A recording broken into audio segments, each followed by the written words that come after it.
Student, আমি তোমাদের প্রদীপ sir Vidyasagar study সেন্টারের ফেসবুক পেজ এবং ইউটিউব চ্যানেলে আরও একবার স্বাগত জানাই।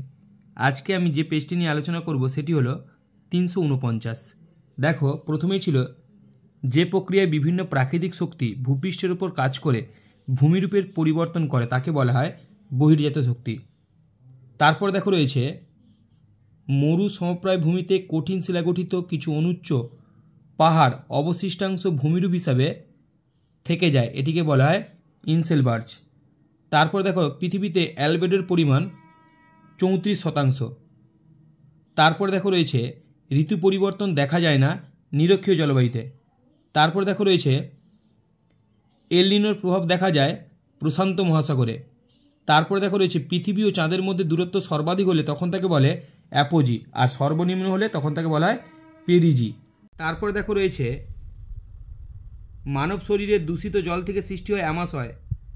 তারপর রয়েছে দেখো ভারতে রাজ্য পুনর্গঠনের মূল ভিত্তি হলো ভাষা। পরের প্রশ্ন ছিল ভারতের সাতপুরা হলো একটি স্তূপ পর্বত। তারপর দেখো রয়েছে ভারতের ধান গবেষণাগার আছে কটকে। তারপর দেখো রয়েছে ভারতের মৃত্তিকা সংরক্ষণে গৃহীত একটি পদ্ধতি হলো ফালি চাষ। তারপরে দেখো রয়েছে লৌহ ইস্পাত শিল্পের প্রয়োজনীয় কাঁচামাল হলো, এগুলো হলো সবগুলোই প্রযোজ্য হবে, অর্থাৎ ঘয়ের অপশানটি হবে। তারপর দেখো রয়েছে পশ্চিমবঙ্গে পেট্রোকেমিক্যাল শিল্পকেন্দ্র অবস্থিত হলদিয়ায়। এবং এমসিকিউর শেষ প্রশ্নটি ছিল টপোগ্রাফিক্যাল মানচিত্রে সমোন্নতি রেখার অঙ্কন করা হয় কোন রং দিয়ে, এটি হবে বাদাম। দেখো রয়েছে সত্য মিথ্যা। তার প্রথম প্রশ্ন ছিল ভারতের সবুজ বিপ্লব হয় তৃতীয় পঞ্চবার্ষিকী পরিকল্পনাকালে, এটি হবে ঠিক। তারপর দেখো রয়েছে শিবালিক পর্বতের পাদদেশে নুড়ি পলি ও বালি গঠিত মৃত্তিকাকে বলে বেট, এটি হবে ভুল। তারপর দেখো রয়েছে বিশাখাপত্তনম ভারতের একমাত্র শুল্কমুক্ত বন্দর, এটি হবে ভুল। তারপর দেখো রয়েছে সোনালী চতুর্ভুজ প্রকল্পটি সড়ক পরিবহনের সঙ্গে যুক্ত, এটি হবে ঠিক। তারপর দেখো রয়েছে উপগ্রহ চিত্রে লাল বর্ণের রেখার সাহায্যে সড়ক পথ বোঝানো হয়, এটি হবে ভুল। পরের প্রশ্ন ছিল ভারতের কেরল রাজ্যে সাক্ষরতার হার সবচেয়ে কম, এটি হবে ভুল।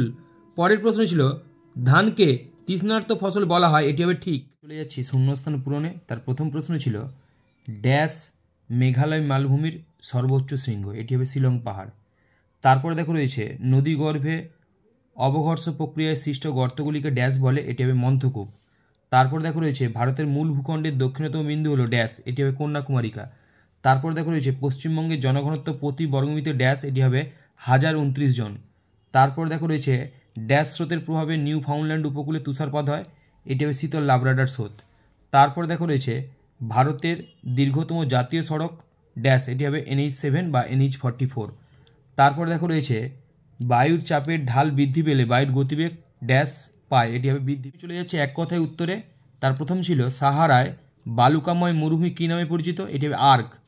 তারপর দেখো রয়েছে কেরালা উপকূলের উপহ্রদগুলিকে স্থানীয় ভাষায় কী বলে, এটি হবে কয়াল।